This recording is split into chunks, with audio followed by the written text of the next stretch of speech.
లోకేష్ నైతిక బాధ్యత వహించి రాజీనామా చేయాలి. లేకపోతే మీరు పోలీసులు పెట్టుకొని ఎన్ని దాడులు చేయాలనుకున్నా, రెడ్ బుక్ రాజ్యాంగం చేసినా ఎవరు భయపడే పరిస్థితి లేదు.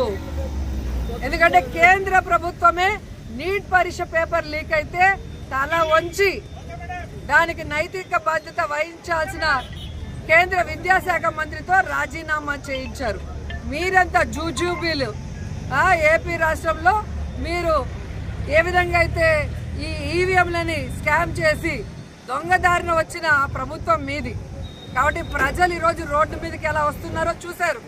మొన్న పొగాకు రైతులు జగన్ గారు వస్తే ఎలా వచ్చారో చూశారు. ఖచ్చితంగా మీ భర్తం పట్టడానికి ఈరోజు ఆంధ్రప్రదేశ్ ప్రజలు, యువత, మహిళలు రెడీగా ఉన్నారు. ఇప్పటికైనా చంద్రబాబు నాయుడు, పవన్ కళ్యాణ్ ప్రభుత్వంలో బాధ్యతగా వహించాల్సిన మీరు ఎంతసేపు జగన్మోహన్ రెడ్డి గారిని తిట్టడానికి, లేదా మొన్న మోడీ గారి మీటింగ్ జరిగితే మోడీ గారికి భజన చేయడానికి ఉపయోగిస్తున్నారు తప్ప మీకు అధికారం ఇచ్చిన ఈ రాష్ట్ర ప్రజలకి మంచి చేయాల్సిన బాధ్యత లేకపోవడం దిగజారుతనం. ఇప్పటికైనా మీరు బుద్ధి తెచ్చుకొని న్యాయబద్ధంగా నడుచుకొని ఈ మెగా డిఎస్సీలో అన్యాయమైన అర్హులకి న్యాయం చేయాలి. సిబిఐ విచారణ వెళ్ళే, అలాగే లోకేష్తో రాజీనామా చేయించాలని డిమాండ్ చేస్తున్నాం.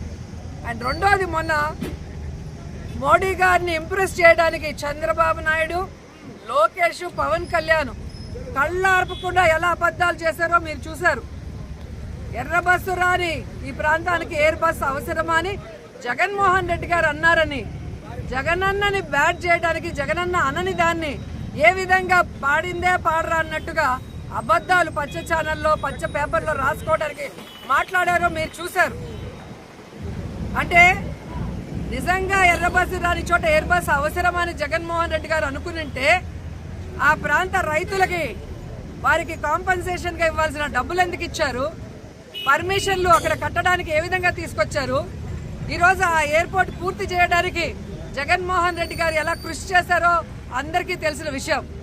ఈరోజు ఎవరో కట్టిన బిల్డింగ్కి మీరు సిగ్గు లేకుండా పోయి ఈరోజు మీరు నిల్చోవడమే తప్పంటే మళ్ళీ కట్టిన జగన్మోహన్ రెడ్డి గారిని మాట్లాడటం ఎంతవరకు న్యాయమని నేను అడుగుతున్నా. నాకు ఇంత సర్వీస్ ఉంది, నేను అంత ఢిల్లీలో చక్రం తిప్పుతాననే చంద్రబాబు నాయుడు మరి భోగాపురంలో ఎప్పుడో నువ్వు రాయేస్తానని ఒక రాయిని చూపిస్తున్నావు. అది ఎక్కడుంది? మరి ఆ రాయి వేసినప్పుడే నెల్లూరులో ఒక రాయి వేసావు, కుప్పంలో ఒక రాయి వేసావు. మరి అవి ఎందుకు ఎయిర్పోర్ట్లుగా మారలేదు అని నేను అడుగుతున్నా.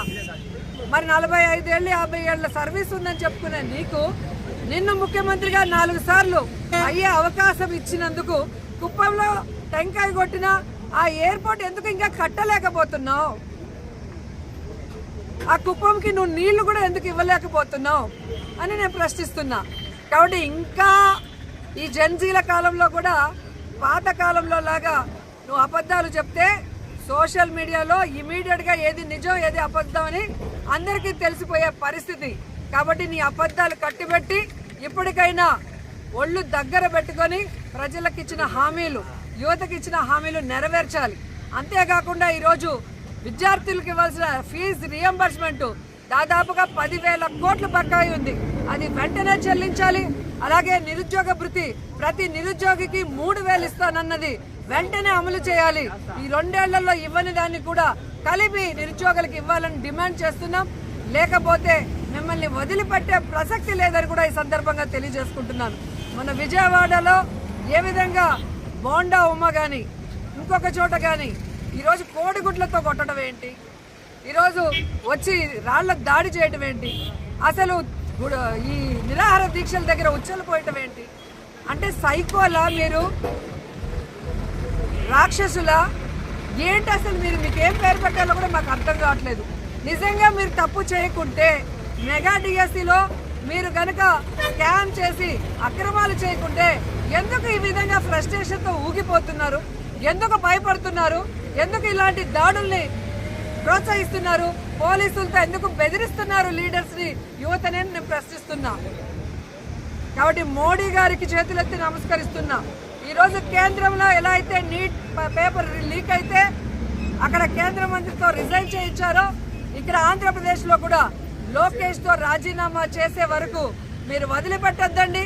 అలాగే ఎవరైతే డిఎస్సీలో అర్హులైన వాళ్ళు అన్యాయమయ్యారో వాళ్ళకి న్యాయం జరిగేంత వరకు మోడీ గారు దీంట్లో దృష్టి సారించాలని మనస్ఫూర్తిగా ఆయన వేడుకుంటున్నాం.